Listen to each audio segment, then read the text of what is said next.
Hi guys, this is Mehdi. In this video, I'm going to show you how to change DNS in your Android device to have a greater privacy and better security connection. Let's start. First, open Play Store. Then search Warp VPN.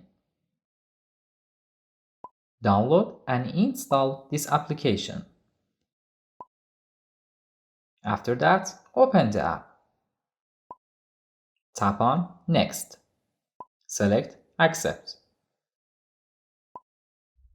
In this step, tap on Connect. Select Install VPN Profile. Select OK. Great.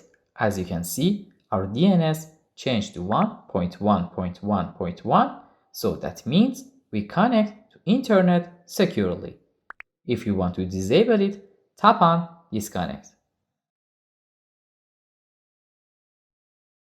Here you can choose how long would you like to disable it.